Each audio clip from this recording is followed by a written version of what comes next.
things happen, sometimes they don't happen, sometimes there are a little ups and downs. Our industry is such. Did come like early on in the career in my head, but then I was like, just brush it off. You do you. Till date, I'm just like, I pinch myself. I'm like, did I really get to like actually do the official recreation of that song?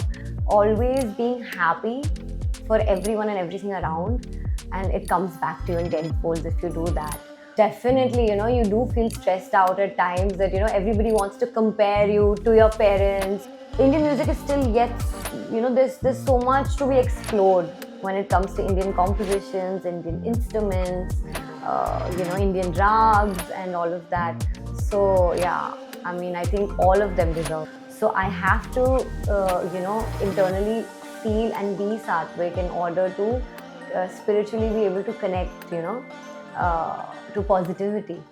दर्द दिल की राहत तू, धड़कनों की मन्नत तू, हुस्न का दरिया हूँ मैं और मेरा साहिल तू, कुसु कुसु कुसु कुसु कुसूर तेरा, सुकून सुकून नहीं मेरा. Hey guys, this is Zara S. Khan and you're watching me on IFA Unfiltered.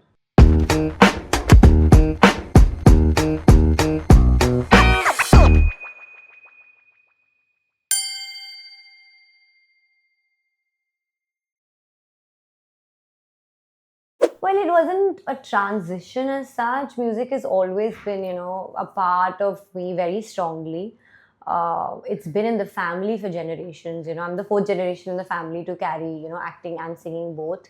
But it was something which I think was very much part of my soul, you can say. Like, I love music. So while growing up, I have been blessed to like hear a lot of legendary singers like Nusrat Ji, Noor Jahan, Jagjit Singh Ji, and all thanks to mom.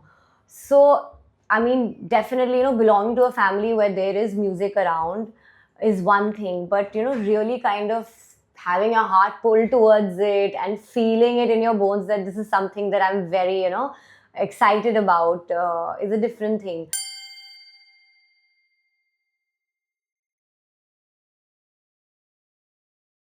Yeah, it is definitely, you do feel stressed out at times that, everybody wants to compare you to your parents or anybody who's, been there before you. But I haven't really taken it as a, like a scary thing in my head that, oh my God, okay, there's going to be comparison. It's something which did come like early on in the career in my head, but then I was like, just brush it off, you do you. So follow whatever form of it that you feel more related to, or in terms of you feel more at home with. So that's what I've been doing.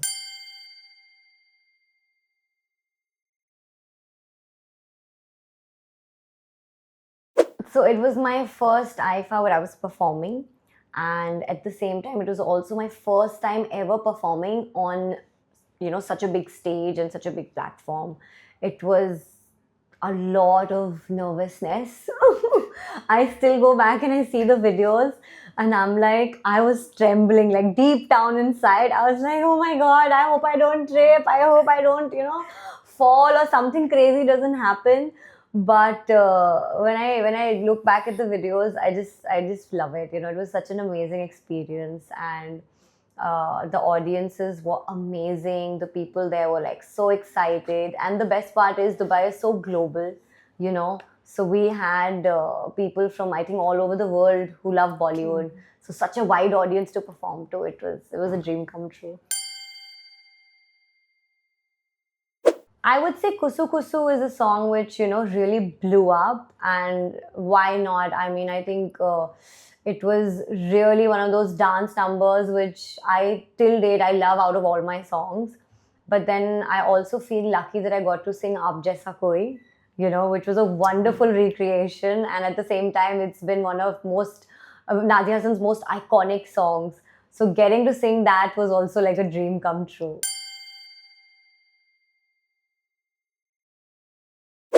Better, I don't know. There are a lot of singers who pick up a lot of covers and sing them, right? Right. They all have their own expression. मैं कभी ये नहीं बोलूँगी कि इसकी singing better है या मेरी सिंगिंग बेटर है. That is your knowledge in terms of singing. That is one thing. But I think सबसे ज़्यादा जो ज़रूरी चीज़ होती है ना, आपको जो एक फील होती है जब आप गाते हो, and the expression you give to it, that is, I think, what sets everything apart, and sets each singer apart from each other. But which song I would have liked to sing? There's this song by Noor Jahan. It's called Jo Na Mil Sake Wahi Bewafa. It's a very old ghazal. So that's one of my favorite songs. I could never sing it the way, Noor Jahan sung it. But it's a beautiful, beautiful song. And, I have done a cover of it. Maybe I'll release it very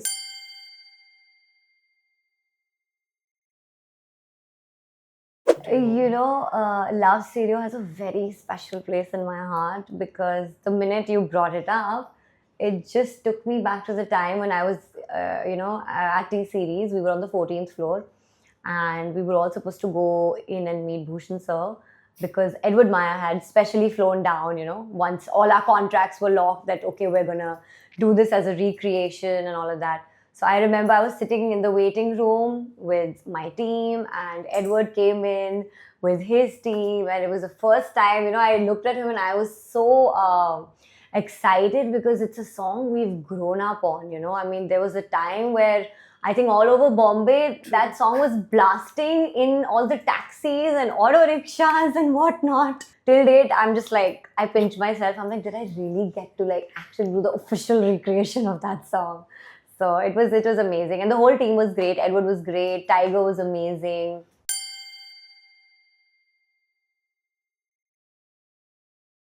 It was amazing. But yeah, I was very stressed because he's a fab dancer. And I just felt like, I don't know if I'm going to be able to match up to his steps or not. But he was very helpful and I did good 10 days of rehearsals. So yeah, we made it happen and it was very nice to work with him. He's a lovely guy. Sanjay Bhansali.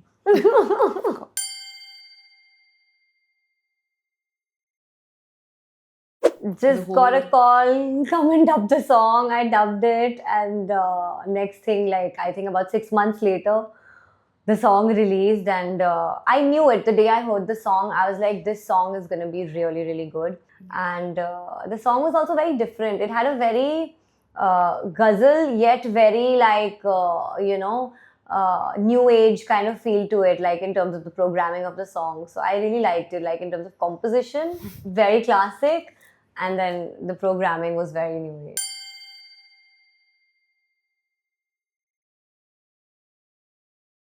I mean, I'm very excited. I'm loving the response and also the fact that I got to collaborate with Scales on this. It's already been, a huge song internationally.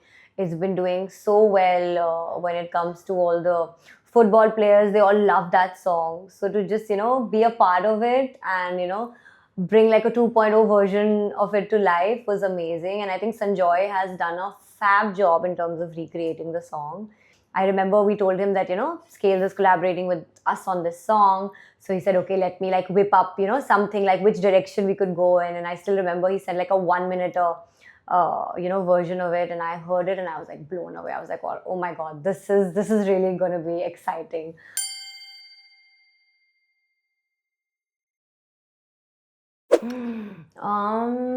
Collaborate with, well, there's so many. We have artists who are going so global. So it's very inspiring to see that as well. But I think Bad Bunny is somebody I would really like to collaborate with.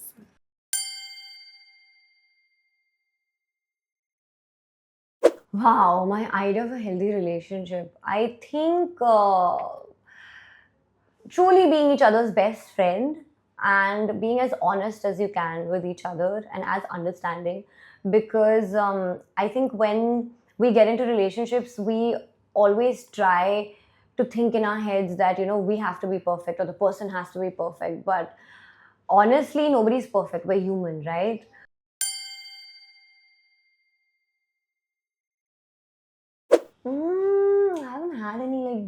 bad relationship lessons I learned the hard way. I bounce back quickly. Best part. Best part.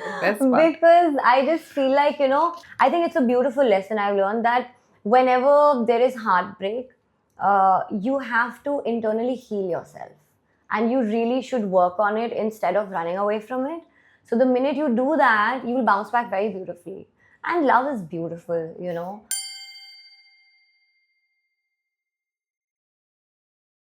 Try to work through your issues rather than like run away from each other just because things are a little shaky. Yeah. Because I think that is something which was very much there in our parents' time and their parents' time. In today's day, थोड़ा सा भी हमको लगता है ना यार ये अच्छा नहीं लग रहा, तो we just want to like run away from it. But as I said in the start, that it's about understanding and kind of, working your way up to building trust and being honest with each other. So yeah, just try to, work on these things, and you'll at least end up building something solid, or at least, let's say if it doesn't work out, at least you'll come out of it without any regret.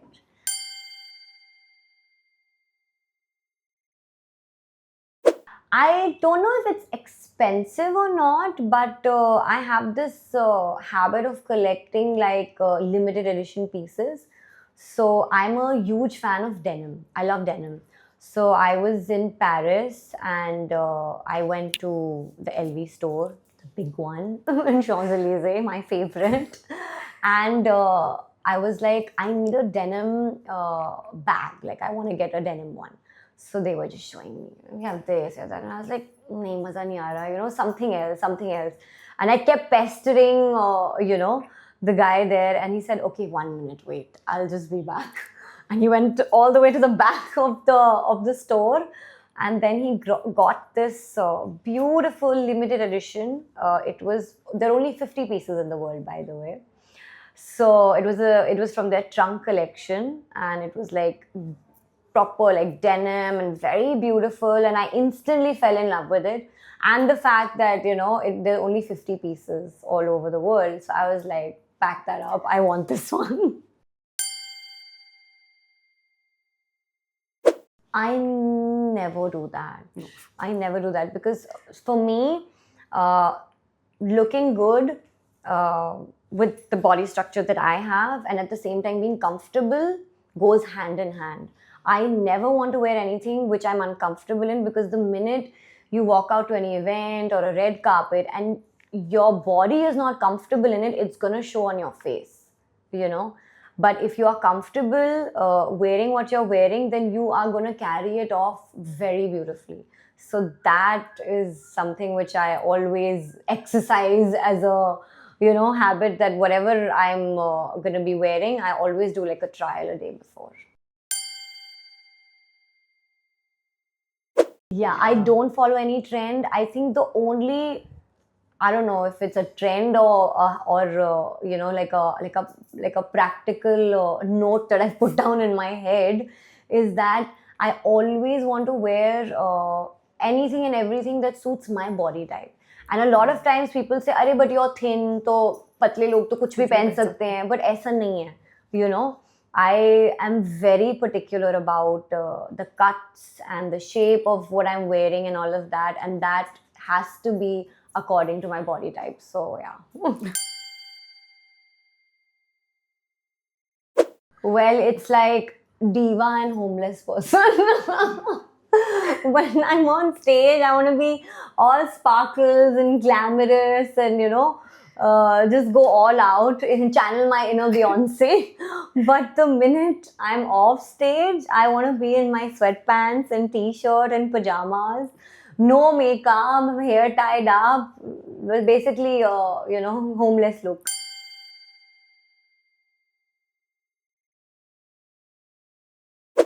I think either Karan Johar or Ranveer Singh, because they take their fashion very seriously. It's personal to them, you can tell. So I'm sure I would find something really cool over there. My sunblock and my lip tint. Okay. Like, leave me on an island with these two, I'll be happy. So there was a time when I used to have really long hair. They were like all the way to my knees. Wow. Yeah, my mother used to not let me cut them. She was obsessed with my long hair. So people used to think that I wear a wig and walk around, which was really funny. I'd heard it once and I was like, what? No. You know, this is something I often think about. Like, jealousy and insecurity are two things I'm always thinking about in terms of uh, why don't I get this feeling? I don't know. It's very strange, but for some reason, I never feel jealous and I never feel insecure. Maybe it's because I'm someone who really internally speaks to myself about everything and anything. And I'm a very big believer of, always being happy for everyone and everything around. And my journey from my teen years to now has just been like a blessing to me, because I've always felt like it was like an onion unfolding, where I don't know if it's an insecurity, but I think it's something which everybody feels, probably, It's this thought, of your parents one day not being there. Yeah. That, I think, is one of the scariest insecurities, which kind of, it's always at the back of your head. You know that, one day it's Happen. How to deal. Yeah. So that is the only thing which I think kind of gets me. Apart from that, touch wood, I think life is beautiful. And, as long as you're happy in your home and you're happy in your skin, everything is good. A lot of times, there are a lot of situations in your life, good ones and bad ones, where your emotions get triggered and get so heightened, you don't know, like, how to process them. And I think it's very, very important in those moments, whether good or bad, to sit with yourself and kind of neutralize things, inside. Because sometimes when we get too overwhelmed with emotions, it can also work us up a lot. So it's very important to be with yourself at such times, And yeah, I've had many of them. Sometimes you can't sleep. Sometimes it's like something as basic as a show the next day. And you're just like, okay, did I do this properly? Okay, I'm very excited, but like I'm freaking out right now, And then there are times when sometimes, there's some like a very bad situation you go through. Like there was this one time I lost a friend due to cancer. And I didn't know how to, I still don't know how to process, those emotions, because you just feel like someone's so healthy and then suddenly this happens to them. And then you start thinking about yourself and your life and, all the things that you're grateful for. But then again, some things that, you don't give so much of, attention to, which are like a blessing to you. And your health is, I think, on the top of the list. So yeah, that was one thing which till date, I still haven't been able to process. Every time I think about it, I'm just like, blank. Yeah, and agree. When it happens, it's then when we start thinking about the health and everything, and then how we should be thankful for everything that we have in life. It's so important. And I feel like in today's day, whatever's happening on the outer side, that's fine. But you should be happy from within and not take things too seriously. Because at the end of the day, when you grow old, you're just going to think of the times where you've been happy. And happiness is something you find in the simplest of things, which we realize when we're much older on, when we get all wrinkly. I think generally we all are underrated till the time we give a hit. Your success does not depend on how good you are at your craft, but the fact that, have you given a hit or not. And one more thing I would like to add to this is that it's a very male dominant industry. And I feel when it comes to female artists, they are very underrated. So I would generalize that and say that the women in the industry are very underrated when it comes to, them being performers, because I think there's a lot of more effort that goes into it. Women have to look good, they have to watch their weight, they have to look glamorous. There's a lot of, body pressure on you. So one thing is your craft, but then the other thing is all dependent on your appearance. And women have to go through all of that. So I would say that, they are very underrated when it comes to their talent. They should be they should be pushed more. We should have more female-centric songs. We should have more female-centric films, and women as talents should come more, in the forefront than where they are right now, because they are very talented in all aspects. I think Madonna's. Really, I mean, from selling donuts to suddenly. True. And I think still date, she's so inspiring. The way she's held herself together, the way she's worked on herself. It's amazing to see that.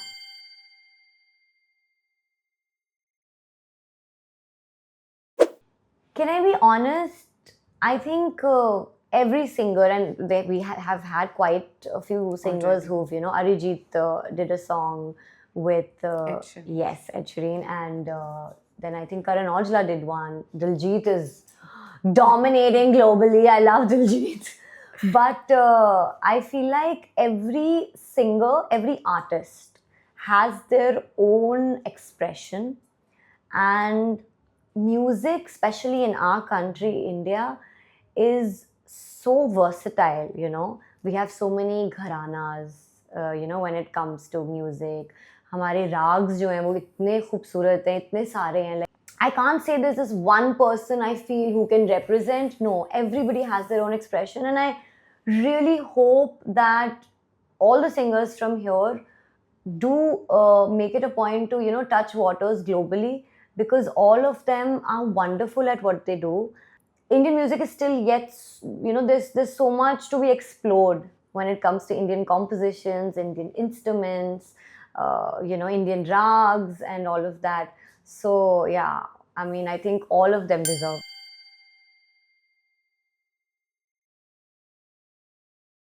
Well, I mean, yeah, I tried to squash, because dad's family is known for that. But I don't think I was that good at it. I tried from the age of 9 to 11, and my father tried his best to train me. But I just don't think I had a hand for squash. My hand used to start hurting and I used to start crying. And this is one very funny story I'll tell you. So my dad had entered me into a competition which was under 11. And I played the match and I won it. And then I came out and I checked the list that who am I up against next.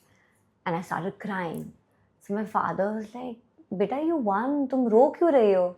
So I was crying. I was 9.5 years old, I think. I was crying. I said, मैं रो रही हूँ क्योंकि अभी जिसके साथ मैंने खेलना है वो मुझे मतलब ऐसा बीट करेगी कि I know I'm not going to win. So my dad started laughing. He said, पहले से रो रही हो. So yeah, it was it was something probably not meant for me, but I took the goodness of it. I'm very sporty, very athletic. I've been playing a lot of paddle ball. It's very popular nowadays, and I grew up playing a lot of badminton, and I also grew up swimming a lot. Like every day I used to be at Gymkhana swimming. My dad would take me every day after school, like literally every day except for Sundays. So I would just go and swim and then go and have my strawberry milkshake and sada dosa, which I loved the most.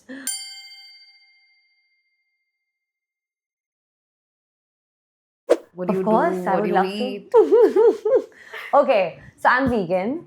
Oh, wow. Yeah, I don't eat meat. I don't have any animal products because I'm very spiritual. I meditate a lot, so I do a lot of chakra meditation. And that is a very strong part of my personality and my lifestyle. I'm vegan because my feeling basically is, and I've been a non-vegetarian all my life before this, right? But, one day I realized that you are what you eat. So you eat anything that is alive and then obviously dies. You're eating something which was, which had feelings, which carried a life. And when you eat that, when you consume that, instead of you being strong when it comes to your aura, or being having like positive frequency around you, you end up actually your frequency starts to drop, you know. So it was something which I discovered over the years when I got into veganism, and it made me realize that not being on a non-vegetarian diet actually helps you more. So when we say that it's cruel to kill animals, it genuinely is, because the minute you put something dead inside you, you are also going to feel like that. I started seeing the difference when I would go to the gym. I was more energetic. I felt like I started becoming more lean, and I felt more stronger. I could lift weights much better, and I started seeing the sharpness in my body, and the tone of my muscle became way better. So it was very strange, because all your life you're taught protein khana hai, protein khana hai. ऐसा कुछ भी नहीं है. This is, I'm sorry to say, it's a myth when they say that, oh, every day you have to have this amount of protein. No, protein, excess amount of protein will spoil your gut. It will slow your gut down. So your gut has a movement like a snake. And in today's day, I've noticed a lot of young people, their guts are giving up. Like a lot of their guts are giving up. And it's because of unhealthy eating, and eating way more protein than your body actually needs it. There is protein in everything around. It's not specifically only something that comes from meat or dairy. That's just something that we are told by the food industry. It does not exist. You will find protein in guavas, you will find protein in quinoa. Dal has protein. So even if you're not having it every day, you're having it, let's say, 3 times a day, or 3 times a week, or 4 times a week, it's way more than enough. Like, I just have simple ghar ki sabzi, roti, chawal. There are days where every day I'm having aloo ki sabzi and rice, and I work out. I have abs, I have a good muscle tone. My skin is good. And the fact that at the end of the day, when you're eating things which are sattvic, they really bring a very positive effect on your body and your soul. And my eating habits are very much paired with my spiritual practices, like the meditation that I do. So I have to, internally feel and be sattvic in order to spiritually be able to connect, to positivity.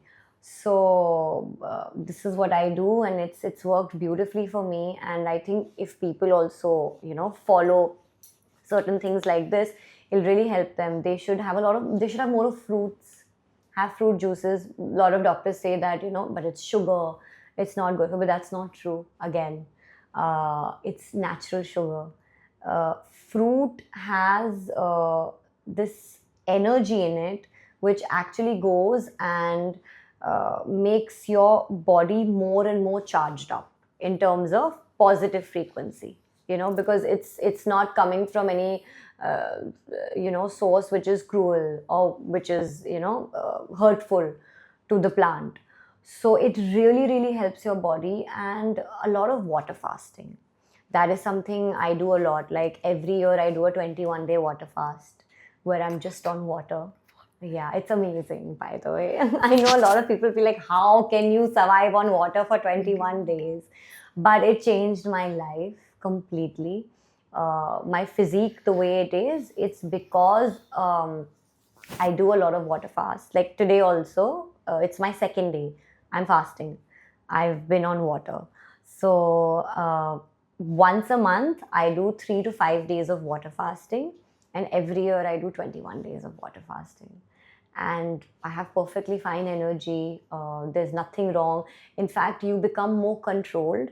Your thoughts become more clear. You don't feel foggy and clouded.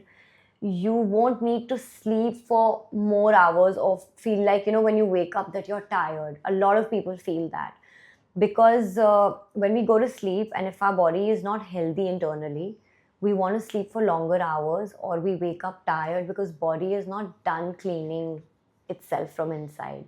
But when you fast, your body gets time from your stomach because we're just kind of putting food all the time in our body. So all the energy is just here all the time. Instead of it, let's say, going towards the liver or the kidneys, or the heart or your lymphatic drainage, or your fascia, it's just stuck here. So the minute you start fasting and you're on water fast, you give your body a break from what it's been doing from the day you were born. I mean, when was the last time you actually gave your gut a break? And all religions have fasting in them, right? So there must be something that they're trying to kind of, tell us. So when you stop eating, your body gets time to repair itself. It, the autophagy on the third day of water fasting shoots up like crazy. 21 days of water fasting makes your body go 10 years behind. Like your physical body's age goes 10 years behind. So you will be more youthful, you'll feel younger, you look younger, your body will be more younger. So it's something, and it doesn't cost anything. We go to all these retreats and we go to all these salons and these clinics, okay, we want to get thin, we want to do this, blah, blah, blah. You don't have to do anything. You just have to drink water. That's all your body needs. And the more water you have, the more hydrated your fascia will be.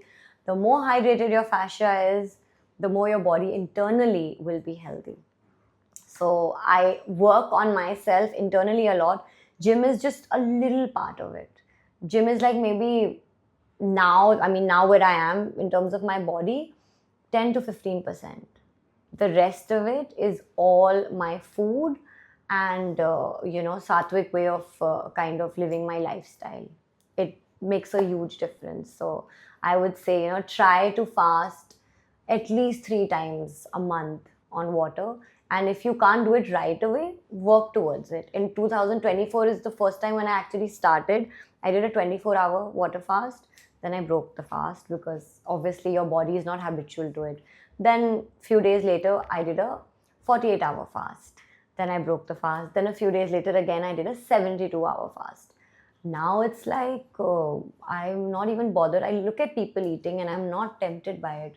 So it also helps you mentally, your willpower becomes stronger. And the minute your willpower is stronger as a person, you feel really good because, you don't feel like you can get influenced by anything. So that really helps a lot. So I would really suggest everyone to try water fasting and it will really change their lives. My mom gave me really good advice.